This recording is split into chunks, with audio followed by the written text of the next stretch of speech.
Olá pessoal, sou o Scratch Bolado, aqui em um novo vídeo bolado. Esse vídeo é uma continuação direta do vídeo anterior, onde eu faço críticas rápidas de cada filme da Blue Sky, e também falo um pouco da repercussão dos filmes entre a crítica. É necessário que a primeira parte seja vista antes para vocês entenderem essa parte 2, então, se ainda não viu a parte 1, vá lá assistir e depois volte, o link está na descrição. Nesse vídeo, eu irei falar sobre os tópicos restantes, que são esses. A profundidade dos filmes. Porque os filmes deveriam ser mais valorizados. Como dar continuidade aos filmes, e por último, as considerações finais. É isso, vamos nessa falar ainda mais sobre os outros filmes da Blue Sky.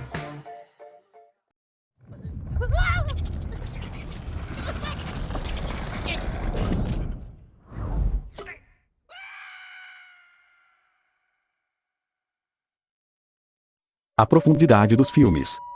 Assim como a Era do Gelo e Rio, todos os outros filmes da Blue Sky possuem lindas mensagens que são pouco faladas pelas pessoas. Vamos começar pelo curta-metragem Bunny, que é muito lindo. Durante a maioria do curta realmente não dá pra entender o que ele quer dizer, mas no final tudo fica esclarecido. Nós vemos que a coelha perdeu o marido quando ela olha para uma foto de lembranças do casamento, isso enquanto está tendo problemas para expulsar uma mariposa.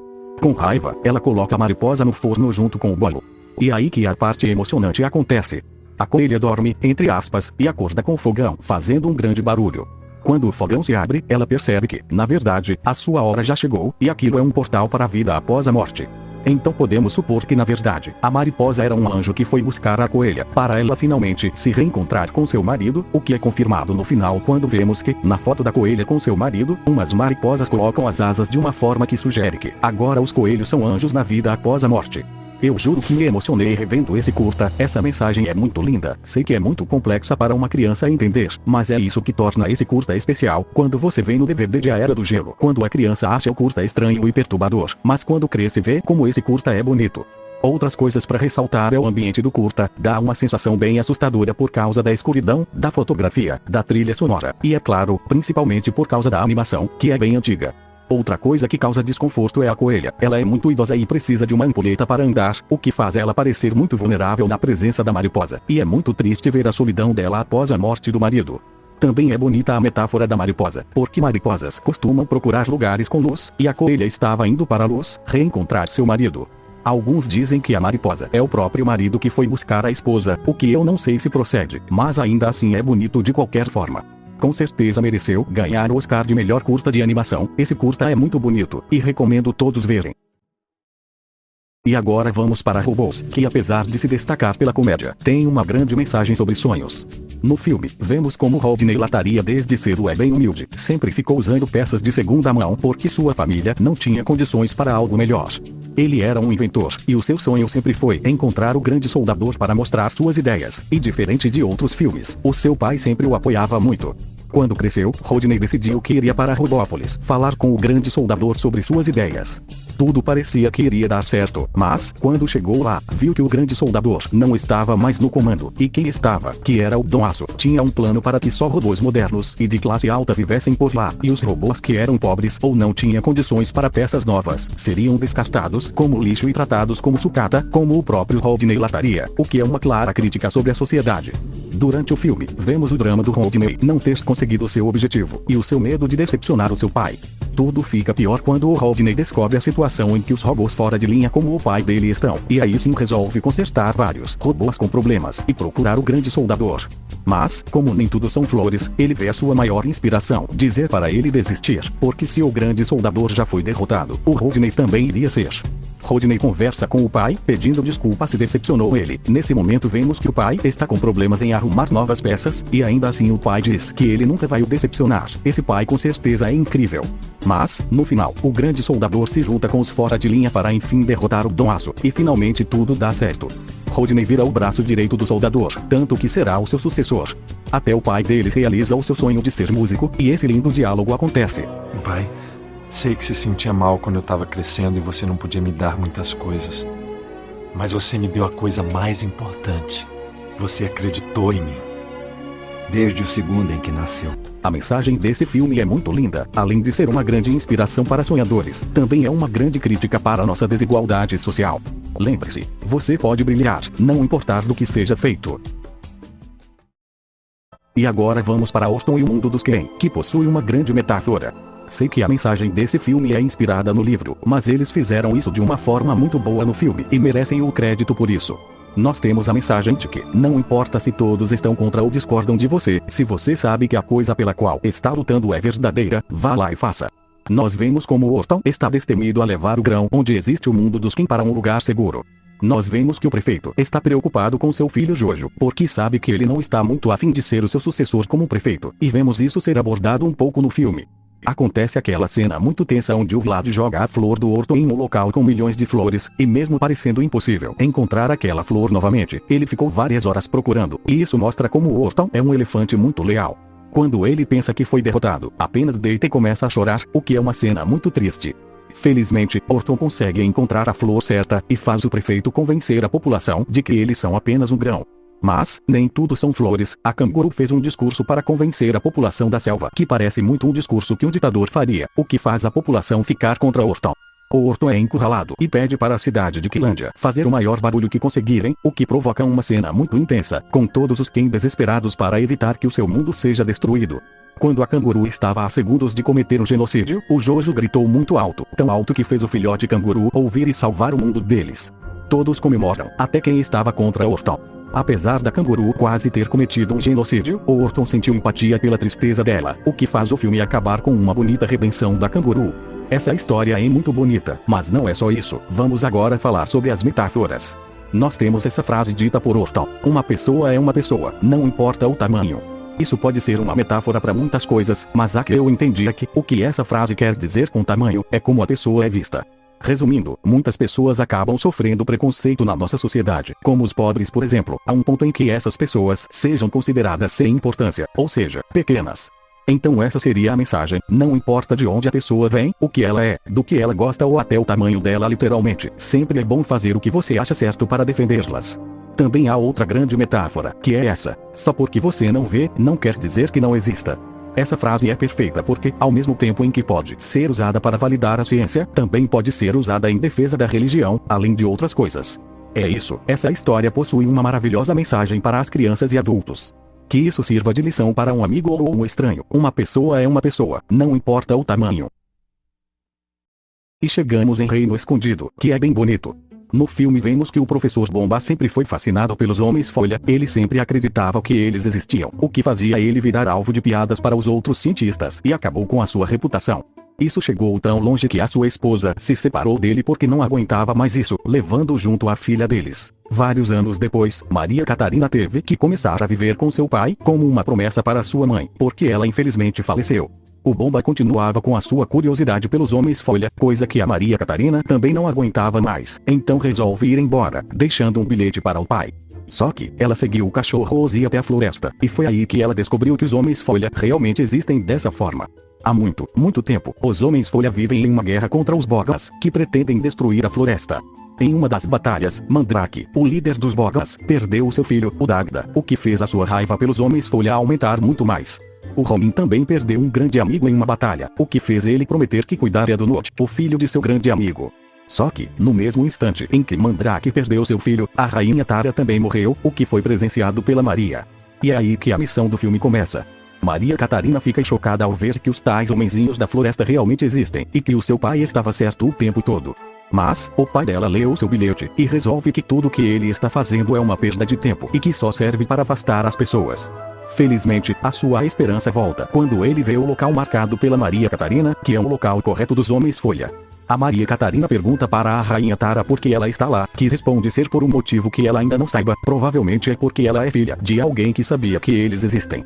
Tudo acaba bem quando os Bogans são derrotados, e a floresta pode florescer novamente. Catarina e o seu pai agora fazem uma dupla, vivendo grandes aventuras pela floresta e estudando os Homens-Folha, e acaba feliz. Eu não sei se vocês notaram, mas essa mensagem é idêntica ao filme Orton e o Mundo dos Ken. Em ambos os filmes, temos personagens que acreditam existir uma sociedade de pessoas minúsculas, e defendem muito essa ideia, o que provoca que muitas vezes eles sejam ridicularizados ou contrariados pelos outros. Mas, no fim, eles conseguem provar para os outros que eles realmente existem. E também são muito iguais na mensagem que transmitem. Em ambos os filmes esta frase é dita: só porque você não vê, não quer dizer que não exista. Então sim, a mensagem dos filmes são bem parecidas e funcionam muito bem de maneiras diferentes. O filme também possui uma linda mensagem familiar, com a questão da família da Maria Catarina. É isso, esse filme é muito bonito também. Snoopy e Charlie Brown, Peanuts, o filme que aborda muito bem a insegurança do Charlie Brown. No filme vemos, como sempre, um Charlie Brown depressivo, pensando sobre os fracassos da vida. Isso fica mais intenso quando uma garotinha ruiva nova chega na escola, e ele fica o filme todo com uma grande autopiedade, supondo que a garotinha ruiva deve achar ele um fracassado, mesmo sem ela demonstrar. E isso acontece por todos os julgamentos que ele já teve na sua vida. Obviamente é meio difícil pensar que as coisas podem ser diferentes nessa situação. Para tentar conquistar ela, ele tenta muitas coisas, como se apresentar no teatro da escola, dançar na frente de todo mundo e até fazer um resumo de um livro para ela. O Charlie Brown supostamente tira a maior nota da sala em uma prova, o que faz sua vida mudar muito, ao ponto em que todos os admiravam e querem ser seus amigos. Charlie Brown fica feliz com isso sim, mas, quando vai agradecer o pessoal, ele vê a prova e percebe que assinou a prova errada, e conta de forma triste para a multidão, e sai de lá, com as esperanças perdidas de novo. Infelizmente o seu resumo foi destruído pelo Barão Vermelho, o que faz sua autoestima piorar muito. No final do filme, vemos que a garotinha ruiva realmente gosta do Charlie Brown, ainda mais pelas coisas que ele havia feito anteriormente, como ajudar a irmãzinha que estava se saindo mal na apresentação, pela coragem ao dançar para todos, pela sua honestidade ao dizer que ele assinou a prova errada, e claro, por ele ter feito um resumo para os dois enquanto ela estava fora. Pessoas com um grande coração desse jeito, realmente não é fracassada, não é porque as pessoas dizem que significa que você realmente é. Com isso, o Charlie Brown passou a ser mais confiante, e o filme acaba com uma linda homenagem a uma famosa arte. Com certeza essa mensagem é muito boa. Todos temos momentos difíceis na nossa vida. Alguns possuem poucos, outros muitos, e outros muitos ainda mais. Mas não podemos nos definir por causa dessas situações, e nem definir os outros. Infelizmente muitas coisas dão errado em nossas vidas e fazemos algumas decisões ruins, mas se você busca melhorar e tem empatia pelos outros, como o Charlie Brown no filme, você não é um fracassado, você é uma boa pessoa. Pare de se autodominar um fracassado, que talvez você viverá melhor. Isso aconteceu no filme, com o nosso bom e velho Charlie Brown. Vamos agora para o Touro Ferdinando, que tem uma grande mensagem bem explícita. No início vemos que a ideia de lutar numa arena de touradas é um grande sonho dos touros desde a infância, e esse objetivo sempre foi passado entre várias gerações. O que acontece é que Ferdinando, um pequeno bezerro, não gosta de brigar, ele é pacífico e prefere ficar sentado cheirando as flores. Obviamente ele é visto como estranho lá por causa disso e sofre preconceito, porque toda a sociedade dos touros espera que ele seja durão e forte. O pai do Ferdinando, apesar da sua participação bem curta, gosta muito do filho e diz que quando ele crescer, ele será um touro forte e grande, e diz que lutar numa arena é o sonho de todos os touros. Ferdinando insinua que não é o seu sonho lutar em uma tourada, e o seu pai diz que queria que o mundo fosse assim para ele, dando a entender que até ele sabe que aquilo não é uma das melhores coisas, mas é o que eles foram feitos para fazer. O seu pai vai lutar na arena contra o matador após vencer a luta dos touros, mas infelizmente não volta, sugerindo que ele foi morto pelo matador. Ferdinando foge, e é aí que ele encontra a Nina e vive uma vida perfeita com ela. Quando Ferdinando volta para a Caça del Toro após o mal-entendido, vemos que os touros de lá continuam com a mesma mentalidade, de que devem enfrentar um toureiro para serem um touro de verdade. Só que, o único touro que realmente parece ser o suficiente para isso é o Valente, enquanto o resto obviamente tem problemas para isso. Após desmaiar na frente do El Primeiro, o Guapo é levado para o matadouro, o que mostra que touros que não são fortes o suficiente são levados para a morte, o que é bem sombrio. Mais tarde, o Ferdinando encontra um lugar na casa do Moreno onde vários chifres dos touros aparecem, incluindo os do seu pai, e todos esses touros pensavam que poderiam derrotar o matador, mas infelizmente o touro nunca vence, como o próprio Ferdinando diz.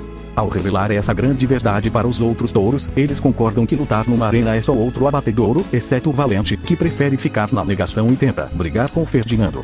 Ao tentar se defender, Ferdinando acaba arrancando um chifre do Valente, coisa vista pelo El Primeiro, que escolhe Ferdinando para lutar na arena. Valente é levado para o abatedouro, o que foi o tiro saindo pela culatra, porque ele que insinuava que os outros iriam para lá. Ferdinando vai em busca do Valente, que diz não ser bom de briga agora, e Ferdinando descobre que o Guapo por pouco está vivo também. Valente tem a sua incrível redenção e salva o Guapo. Os touros fogem da Caça del Toro, mas Ferdinando é capturado. Na tourada final, em Madrid, Ferdinando não briga com o El Primeiro, mesmo sendo ferido várias vezes. Ele apenas cheira a flor que está lá, e quando o El Primeiro tenta matar ele, Ferdinando apenas senta, igual ao início do filme com Valente. Todo o público fica comovido com Ferdinando, então ele meio que foi o único touro que venceu, e venceu de uma forma digna. Até o Moreno, que por vários anos viu vários touros irem embora, se comoveu com aquilo, tanto que no final do filme todos os touros são levados para o local onde vive Ferdinando. E então o filme acaba com todos os touros olhando a paisagem, e assim termina de uma forma linda. Nos créditos, vemos como os touros vivem muito bem com a Nina, e a Casa del Toro virou uma homenagem ao Ferdinando, tendo até uma estátua dele. Esse é simplesmente o filme com a mensagem mais bonita da Bruce Campbell. Além de ser bem explícita, é o único filme do estúdio realmente lembrado pela mensagem. E tipo, não é só uma crítica com a questão da crueldade nas touradas, mas também é uma ótima mensagem sobre aceitar as diferenças, e que não há nada de errado em ser quem você é. Esse filme melhorou muito a mensagem original do Ferdinando, que já era muito boa. Parabéns, Carlos Saldanha, você conseguiu de novo. E agora vamos para o último filme da Bruce Campbell, Um Espião Animal. No início do filme, vemos como Walter desde criança sempre queria proteger as pessoas, como a sua mãe, e criava aparelhos bem criativos, que poderiam evitar mortes das pessoas. A sua mãe apoiava ele, e dizia que um dia seus aparelhos iriam salvar o mundo inteiro. Por outro lado, ele sempre foi chamado de esquisito pelas pessoas, tanto na infância quanto já adulto. Isso é bem abordado no filme. O Lance Sterling reclama com o Walter sobre o aparelho de gatinho dele, e o Walter explica sobre o uso de aparelhos não violentos, mas o Lance obviamente não ouve ele, acha ele esquisito e ainda por cima demite ele. Quando o vilão do filme faz uma vigarice de identidade falsa contra o Lance, ele vai à procura do Walter, que havia falado sobre algo para fazer ele desaparecer. Quando a casa de Walter é mostrada, é revelado que a sua mãe infelizmente morreu, protegendo civis. Lance é transformado em um pombo e toda aquela confusão acontece. Podemos ver as diferentes opiniões do Walter e de Lance, com o Walter dizendo que juntos, eles podem combater o mal com bondade, e que não existe heróis e vilões, apenas pessoas. Mas o Lance, por outro lado, diz que fogo deve ser combatido com fogo, que o mal não está nem aí se você é bom, e que já viu muitas pessoas boas morrerem na sua vida. Considerando que nenhum familiar do Lance aparece ou é mencionado no filme, talvez a família dele tenha tido esse destino. Lance diz que o Walter não entende isso, mas obviamente ele entende, e essas ideias contrárias são bem trabalhadas no filme. Quando Killian conversa com o Lance, é revelado que o vilão viu até o último dos seus amigos morrer por uma das armas que o Lance usou em batalhas, e por isso ele quer se vingar do Lance e matar todos da sua agência na frente dele. Nós vemos o desespero do espião quando ele pensa que o Walter foi morto por um drone explosivo do Killian. Essa cena é bem triste e mostra que ele já tinha desenvolvido um grande afeto por ele. Felizmente o Walter sobreviveu. Na batalha final, vários de seus aparelhos foram usados para derrotar o vilão, e de formas incríveis. Quando Walter salva o vilão da morte com um abraço inflável, vemos que a cor dos seus olhos muda de vermelho para azul, sugerindo uma mudança nos pensamentos dele. No final vemos que os aparelhos do Walter agora são usados nas missões de espião, substituindo as armas mortais. A mensagem desse filme é maravilhosa, e por isso é o filme mais maduro da Bruce Campbell. Esse assunto é bem complexo para crianças, mas é muito necessário. O desenvolvimento dos dois protagonistas é um dos melhores do estúdio também. Esquisitões. É isso, todos os filmes desse estúdio de animação possuem grandes mensagens bem profundas que infelizmente nem todos reconhecem. Porque os filmes deveriam ser mais valorizados. Há vários motivos pelo qual esses filmes são bem subestimados. Como eu falei no tópico anterior, todos os filmes possuem incríveis mensagens, o que mostra como eles fizeram esses filmes com carinho e não entregaram qualquer coisa simplesmente. Resumindo, Bunny tem uma ótima mensagem sobre a vida após a morte da coelha com seu marido. Robôs é uma grande crítica para a sociedade desigual e fala muito sobre sonhos. Orton e o mundo dos quem fala sobre o preconceito e que não importa como a pessoa seja. Reino Escondido é emocionante na questão da família da Maria Catarina. Snoopy e Charlie Brown mostra que não devemos nos definir pelo preconceito das pessoas. O Touro Ferdinando tem uma ótima mensagem contra a crueldade animal e sobre ser quem nós somos. E Um Espião Animal fala sobre as grandes ideias pacíficas do Walter e que as pessoas merecem ser salvas. Outro motivo é que a Bruce Campbell Studios é muito boa fazendo adaptações. Orton e o Mundo dos Ken, Reino Escondido, Snoopy e Charlie Brown e o Touro Ferdinando. Todos esses filmes são adaptações e são considerados realmente bons na opinião da maioria do público. Diferente da Sony Pictures Animation ou da Illumination, por exemplo, em que as adaptações não deram muito certo. Isso mostra como eles eram bons em fazer adaptações. Claro que nem todos concordam que são boas, mas ainda assim estão bem na frente de outros estúdios de animação. Também tem a questão da animação deles. Como eu já disse, foram os pioneiros na animação 3D que parece 2D, com Orton e depois Peanuts. Nimona, filme cancelado da Bruce Campbell, também teria animação 3D que parece 2D, e pelo que eu vi, estava muito bom. É uma pena que foi cancelado. A animação do estúdio é no geral incrível, isso ninguém pode negar, a qualidade é tremenda. Todos esses filmes são divertidos, tanto que já vi umas pessoas dizendo que os filmes da Bruce Campbell parecem da DreamWorks. E isso é mais um elogio na minha opinião. Os estilos das animações da DreamWorks são muito boas, mas isso também é triste porque alguns acabam não ironicamente pensando que é da DreamWorks. É isso, sei que esse tópico foi bem curto, mas é porque eu só falei sobre os filmes mesmo. Em um futuro vídeo eu vou explicar porque o estúdio Bruce Campbell em si deveria ser mais valorizado e vou falar muitas coisas a mais. Como dar continuidade aos filmes. Essa parte já era meio complicada quando o estúdio ainda estava vivo, imagina com ele fechado então. Mesmo assim, eu vou falar como a Disney poderia usar o conteúdo desses filmes da Blue Sky futuramente. Em relação com robôs, acho quase impossível ter um segundo filme, porque o primeiro é de 15 anos atrás e porque o Robin Williams, dublador do Manivela, morreu há alguns anos infelizmente. Mas seria legal ter curtas-metragens derivados do universo de robôs. Esse universo tem muitas coisas que poderiam ser exploradas. Sobre Orton e o mundo dos Ken, acho bem improvável que tenha um novo filme, mas seria muito legal se eles fizessem um especial de 20 minutos. Ok, mas, por que um especial de 20 minutos? Se vocês não sabem, o livro do Dr. Seuss, que tem a presença do Orton, não é apenas Orton e o mundo dos Ken. Existe outro livro, que veio antes na verdade, que se chama Orton Choca o Ovo. A história é muito mais simples e curta que Orton e o mundo dos Ken, mas é muito boa e possui a mesma mensagem da lealdade do Orton, por isso seria legal um curta de 20 minutos. Eu vi um curta de 9 minutos de 1942 do meu Lee Melodies inspirado nesse livro que, apesar da curta duração, tem uma narrativa muito boa. Imagina então um de 20 minutos. Só tem 3 problemas, que são esses. Eu não sei se o Jim Carrey aceitaria interpretar o personagem de novo, porque ele não tá muito ativo no cinema e é só um especial. A Disney não parece ter muito interesse em Orton aparentemente. E por último, os direitos das obras do Dr. Seuss voltaram para Universal em 2009. Eu não sei se a Disney tem os direitos dessa história do Orton, porque, apesar de ser um derivado, é um livro diferente, e a Disney apenas tem os direitos do filme mesmo. Infelizmente é muito improvável isso acontecer também. Sobre Reino Escondido, como eu disse, seria legal uma prequela, mostrando a guerra dos Homens-Folha contra os Bogas, mas é muito improvável de acontecer também.